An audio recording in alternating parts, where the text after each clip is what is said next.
अस्सलाम वालेकुम, मैं हूं तबस्सुम रियाज रांझा। आज की अगर नौजवानों की बात की जाए या हर शख्स की बात की जाए तो हर शख्स का दिल होता है मेरे पास अच्छे से अच्छा मोबाइल हो, महंगे से महंगा मोबाइल हो, मगर जेब इजाज़त नहीं देती। तो उसी बात के ऊपर आज मेरे साथ अब्दुल अहद खान साहब मौजूद हैं जो तकरीबन पिछले 25 सालों से मोबाइल का कारोबार कर रहे हैं। इनसे मैं पूछूंगा कि आसान इकसात के ऊपर कैसे मोबाइल लिए जाते हैं ताकि हर बंदा इजीली अपने लिए अपना अच्छा मोबाइल ले सके। इनसे बात करते हैं। अस्सलाम वालेकुम जी। वालेकुम अस्सलाम। बहुत शुक्रिया सर, आपने वक्त दिया। सबसे पहले मुझे ये बताएं, 25 साल से एक कारोबार करते करते आपकी इतनी लाइफ गुजर गई, मुझे सबसे पहले ये बताएं कि क्या मोबाइल के कारोबार के अंदर कोई किसी किस्म का लॉस नहीं होता? कारोबार होता ही वो है जिसमें अंदेशा हो, नफ़ा नुकसान होता है, लेकिन ये है कि अगर उसूलों पे करेंगे और एहतियात के साथ करेंगे तो उसमें लॉस के चांसेस कम होते हैं और प्रॉफिटेबल काम है। कोई भी काम है उसमें अगर आप उसूलों के मुताबिक करेंगे, थोड़ा सा आप केयर करेंगे, केयरलेस नहीं होंगे तो इंशाल्लाह फिर उसमें नुकसान नहीं होता। ठीक हो गया। अच्छा, मुझे एक और चीज़ ये बताइएगा, मिसाल के तौर पे कोई एक मॉडल, आपके पास 5-6 मोबाइल पड़े हुए किसी एक मॉडल के, और वो आपके साल डेढ़ के अंदर नहीं बिकते और उसका नया मॉडल आ जाता है, तो वो ज़ाहिर सी बात है जब नया मॉडल आएगा लोग पिछला मॉडल नहीं लेते, तो देन आप उन मोबाइल्स का क्या करते हैं? अब ऐसे नहीं है। पहले होता था ऐसे कि एक एक मॉडल जो है 2-2 3-3 साल चलता था, फिर नया मॉडल आता था, फिर 2-3 साल वही चलता था, फिर नया मॉडल आता था। अब ये है कि हर दूसरे तीसरे महीने नया मॉडल आया होता है और पुराना मॉडल बंद हो जाता है। और फिर मार्केट में लोग, हमारे पाकिस्तानियों की आदत ये है कि दुनिया में लोग जो है वो लेटेस्ट चीज़ ढूंढते हैं, नई टेक्नोलॉजी की तरफ जाते हैं, हम पुरानी ढूंढते हैं।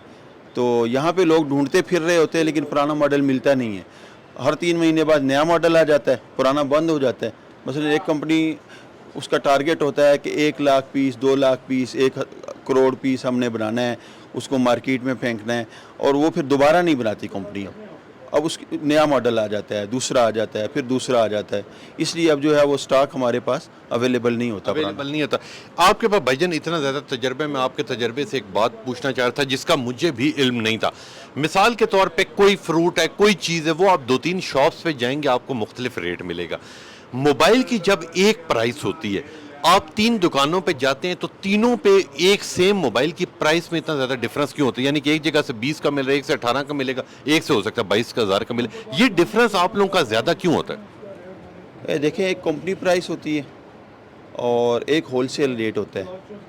कंपनी प्राइस होती है जो कंपनी अनाउंस भी करती है, टेलीविज़न पे भी आते हैं, उसके एड्स भी आते हैं, फिर हर बंदे को पता होता है, ऑनलाइन भी रेट चेक करता है कस्टमर कि फ़लाने मॉडल का ये रेट है।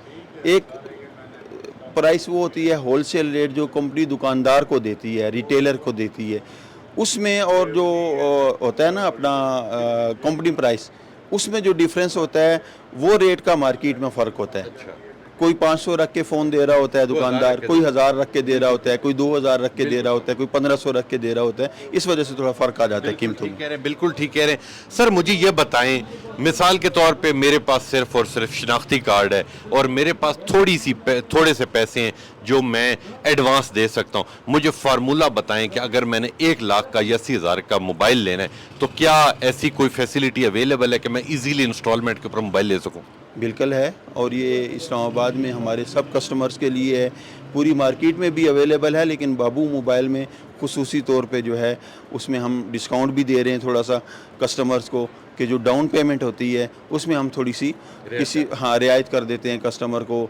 किसी मोबाइल में 500, किसी में 1000, किसी में 1500 रुपये तक के हम कस्टमर को स्पेशल ऑफ़र देते हैं, डिस्काउंट देते हैं। ठीक हो गया। अच्छा, किस्तों पे मोबाइल लेने का हमने पिछले ज़माने में ये सुना था, गारंटर लेके आए, बिजली के बिल लेके आए। इस वक्त लेटेस्ट टेक्नोलॉजी निकालने की क्या है कि अगर मैंने मोबाइल लेना है तो मुझे क्या क्या अपने साथ लाना पड़ेगा? बड़ा मुश्किल होता था अकसात पे मोबाइल लेना पहले, और किसी इज़्ज़तदार आदमी के लिए कि जी गारंटर लेके आएँ, फिर फ़ोन करवाएं, फिर अगर किस्त जमा नहीं हुई तो फिर वो घरों में काली जा रही हैं, रिश्तेदारों को जा रही हैं, तो कोई आदमी मोबाइल लेना पसंद नहीं करता था किस्तों पे। अब वो चाइना का अल्लाह भला करे 2-3 कंपनियां आ गई हैं, पेपाम है, अलिफ ऐप है, तो उसके ज़रिए से जो है वो जस्ट आप शनाख्ती कार्ड लेके आएँ, किसी गारंटर की ज़रूरत नहीं है, किसी चेक की ज़रूरत नहीं है, बैंक स्टेटमेंट की ज़रूरत नहीं है, बिल की ज़रूरत नहीं है, आप शनाख्ती कार्ड लेके आएँ और मोबाइल लेके जाएँ। ठीक है। اور اس میں یہ ہوتا ہے کہ موبائل فون آپ لیں گے تو موبائل فون کمپنی میں رجسٹر ہو جاتا ہے، اسی ٹائم ہم کر دیتے ہیں، ایپ ڈاؤن لوڈ کر دیتے ہیں کسٹمر کے فون پہ، گھر بیٹھے جو ہے وہ اقساط ادا کرتا رہتا ہے، اور اگر وہ قسط جمع نہیں کرواتا تو عارضی کمپنی اس کو بند کر دیتی ہے، قسط جمع کرواتا ہے تو اوپن ہو جاتا ہے۔ یعنی کہ اگر مثال طور پہ میں شناختی کارڈ لے کے آیا، میں نے آپ سے موبائل لے لیا تو آپ بیچ میں سے نکل گئے؟ بالکل ایسے ہی ہے، مولوی کا کام ہے نکاح پڑھانا، بالکل۔ مولوی نے نکاح پڑھایا فارغ ہو گیا، بسے نہ بسے اس کا کام نہیں۔ اب مہینے بعد ہم نے خود اس ایپ میں ڈالتے رہنا۔ مہینے بعد کسٹمر نے خود ہی گھر بیٹھے ایزی پیسہ سے، بینک اکاؤنٹ سے، بینکنگ ایپ سے، کسی سے بھی کمپنی کے اکاؤنٹ میں رقم ٹرانسفر کرے گا اور اس کو جو ہے وہ میسج آ جائے گا، پورا ریکارڈ اس کے اندر ہوتا ہے ایپ کے اندر کہ جی اتنی اقساط آپ کی جمع ہو گئی ہیں، اتنی اماؤنٹ پینڈنگ ہے، تو جو ہی قسطیں کلیئر ہو جاتی ہیں فون انلاک ہو جاتا ہے اس کا۔ اور اگر مثال طور پہ پہلی قسط کے بعد میں وہ موبائل بیچ دیتا ہوں تو کیا آپ لوگوں کو پتہ لگ جاتا ہے کہ جی یہ قسطوں والا موبائل ہے؟ کچھ کمپنیز ہیں مثلا اوپو ہے، اس کا اتنی جلدی نہیں پتہ لگتا۔ میرا اپنا فون بھی ایک بلاک پڑا ہوا ہے، 62-65 ہزار روپے کا فون لیا تھا، اور وہ اس بھائی کو میں کالیں کر رہا ہوں، وہ صبح شام مجھے کر رہا ہے کہ صبح آؤں گا شام کو آؤں گا، لیکن موسٹلی جو انفینکس ہے، ٹیکنو ہے، آئی ٹیل ہے، یہ سیٹ ریسیٹ نہیں ہوتے، نہ سافٹ ویئر اپڈیٹ کر سکتے ہیں آپ اس کا، نہ آپ اس کو ریسیٹ کر سکتے ہیں جب تک آپ کی انسٹالمنٹ کلیئر نہیں ہو جاتی۔ اگر آخری سوال کی جانب جاتا ہوں، جو آپ کے ویسے موبائل بکتے ہیں وہ تو چلو بک رہے ہیں، ٹھیک ہے، اس ایپ کے تھرو آپ لوگوں کو بھی کوئی پروفٹ لاس ہوتا ہے یا آپ لوگ صرف اور صرف عوام کے لیے فی سبیل اللہ یہ کام کر؟ دکاندار کا یہ بینیفٹ ہوتا ہے کہ اس کی سیل بڑھ جاتی ہے، سیل بڑھتی ہے، پھر وہ اس کا جو ہے وہ پورے ریٹ پہ فون چلا جاتا ہے، اور باقی انسٹالمنٹ جو ہے وہ کمپنی لیتی ہے، اور اوپر کا جو مارجن ہوتا ہے وہ بھی کمپنی کا ہوتا ہے، اس سے اور جب دکاندار کا کوئی مثال کے طور پہ ایک 60,000 کا موبائل میں نے آپ سے لے لیا، اس 60,000 کی پیمنٹ آپ کو کمپنی آپ کو کرے گی؟ کمپنی ہمارے اکاؤنٹ میں اگلے دن ٹرانسفر کرتی ہے۔ آج اب مثلا آپ موبائل فون لے کے چلے گئے ہم سے اور آپ نے ایڈوانس جمع کرا دیا، ایڈوانس کمپنی کے اکاؤنٹ میں ہم نے اسی ٹائم بھیج دینا ہوتا ہے، تب جا کے فون ایکٹیو ہوتا ہے، اور اگلے دن جو ہے ارلی مارننگ جو ہے وہ ہمارے اکاؤنٹ میں پیسے آ جاتی ہے۔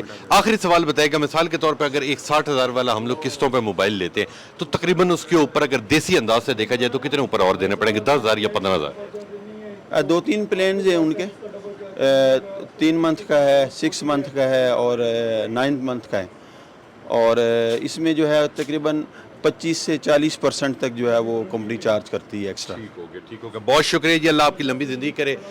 لے جی، لازمی آئیں، اور یہ اسپیشل جو پروگرام تھا ان کے پاس بڑی مشکل سے مجھے وقت ملا اور ان کے پاس میں آیا ہوں۔ یہ انفارمیشن آپ کو اس لیے دینی تھی کہ ہر شخص کا دل ہوتا ہے کہ میں نئے سے نئے موبائل لوں قسطوں کے اوپر، ٹھیک ہے، تو لازمی ان کے پاس آئیں اور ان سے آ کے موبائل لیں۔ اور سب سے بڑی بات یہ ہے کہ یہ جو ایڈوانس ہے، ایڈوانس کے اندر بھی رعایت یہ لوگ کریں۔ باقی جتنے یہاں پہ اور مارکیٹس پہ لوگ بیٹھے وہ ایڈوانس کہتے ہیں جی ایڈوانس تو آپ نے دینا ہی دینا ہے، اس کے بعد آپ نے قسطیں دیتے رہنا، مگر یہ ایڈوانس کے اندر بھی کافی رعایت کریں۔ تو آپ لوگ لازمی آئیں بابو موبائل کے اوپر اور ادھر سے آ کے آپ لوگ موبائل لیں۔ تو انشاءاللہ ملوں گا آپ سے کل، تب تک کے لیے اپنے میزبان توسم ریاض رانجھا کو دیجیے اجازت، اللہ نگہبان۔